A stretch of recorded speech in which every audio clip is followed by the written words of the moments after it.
Hi hello guys నమస్తే అందరికీ నేను మీ BTR welcome to BTR film laboratory Bigg Boss season 9 and episode 83 update చూసేద్దాం.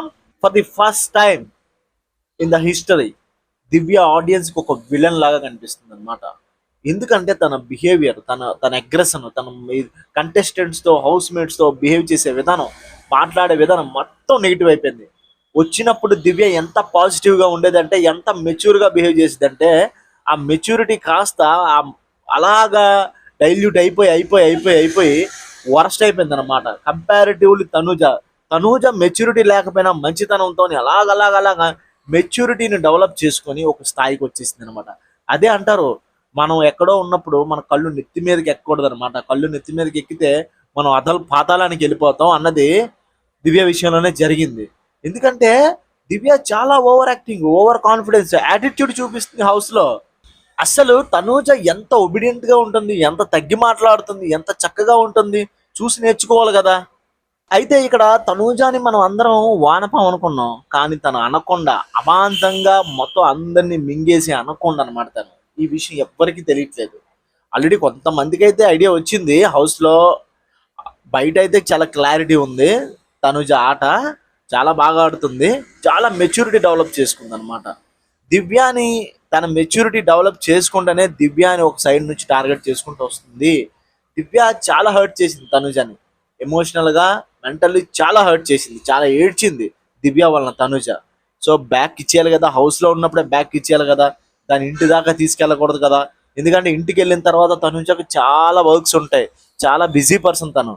సో ట్రోఫీ వచ్చినా రాకపోయినా సరే బయటికి వెళ్ళిపోయిన తర్వాత ఎవరి జీవితాలు వాళ్ళు కాబట్టి వాళ్ళు వాళ్ళు ఇక్కడ ఇవ్వాల్సింది ఇక్కడ ఇచ్చేస్తారనమాట. తనూజ దివ్య మీద ఇన్సైడ్ అటాకింగ్ లాగా స్టార్ట్ చేసింది అనమాట.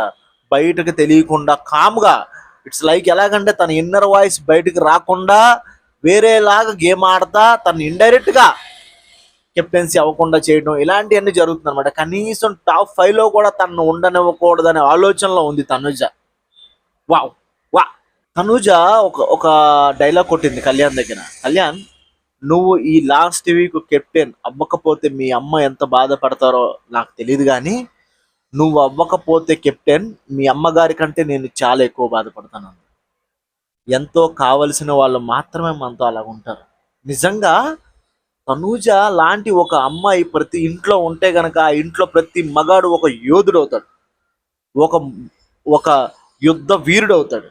అలాంటి అలాంటి ఆడవాళ్ళు, అలాంటి సిస్టర్స్, అలాంటి వైఫ్, అలాంటి మదర్ ప్రతి ఇంట్లో ఉండాలి. అలా మెచ్యూరిటీ సంపాదించుకుంది తనూజ.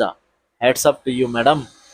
ఇది టాస్క్ అంటే ఎప్పుడు ఎప్పుడు డెమాను నువ్వా నేనా మన ఇద్దరం ఒక టైంలో ఉంటే గనక తేల్చుకుందాం అనే సిచ్యువేషన్ వస్తుందని చెప్పి కళ్యాణ్తో చాలా సార్లు ఇండైరెక్ట్ గా డైరెక్ట్ గా మాట్లాడాడు డెమాను.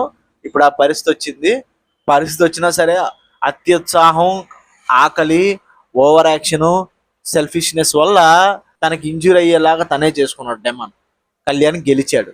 బట్ కళ్యాణ్ గెలిచినా సరే కళ్యాణ్లో ఒక ఇప్పుడు కూడా ఒక నిశ్శబ్దం ఉంటుందండి, ఒక పెయిన్ ఉంటుంది. తను చేయాల్సిన పని వేరు, తను బతకాల్సిన తీరు వేరు, కానీ చేస్తున్నది వేరు అనే ఒక బాధ, ప్రతి ఒక్క మిడిల్ క్లాస్ వాడు ఒక బాధ కళ్యాణ్లో చాలా క్లియర్గా కనిపిస్తుంది అనమాట.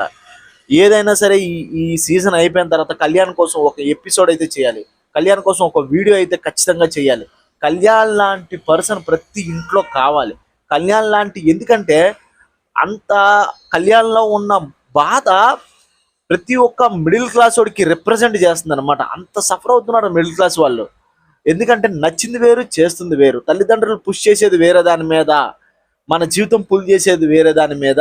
ఇలా అయితే ఎలా బతకాలి అనే ఒక బాధలోంచి కళ్యాణ్ ఎలాగన్నా సరే ఇక్కడ నుంచి బయటకు రావాలి, నేను అనుకున్న స్థాయికి వెళ్ళాలి అనే ఒక ఆలోచనతో తన బిహేవియర్ రోజు రోజుకి మార్చుకుంటూ నెక్స్ట్ లెవెల్కి వెళ్ళిపోతాడు అనమాట. ఈ కప్పు, ఈ ట్రోఫీ కళ్యాణ్ తీసుకున్నా మనం ఆశ్చర్యపోవాల్సిన అవసరం లేదు కూడా. కళ్యాణ్ తీసుకుంటే గనక ఈ ట్రోఫీ తనుజ తీసుకుంటే ఓకే, ఒక సీరియల్ యాక్టర్, ఒక స్ట్రాంగెస్ట్ ఉమెన్ ట్రోఫీ తీసుకుంది అని మనం ఓకే అనుకుంటాం, చప్పట్లు కొడతాం. బట్ కళ్యాణ్ అయితే గనక ప్రతి ఒక్క మిడిల్ క్లాస్ వాడు ఆపాదించుకుంటాడు, కళ్యాణ్ లాగా అవ్వాలి. Kalyan is the inspirational person అవుతారు అనమాట. Kalyan is the most motivation person అవుతాడు అనమాట. So Kalyan is the only deserve person of this ఈ సీజన్. ఈ సీజన్ లో కళ్యాణ్ కప్ వస్తే గనక చాలా హ్యాపీగా ఫీల్ అవుతారు అందరూ. Finally Kalyan became last week captain. Super, hats off to you Kalyan bro.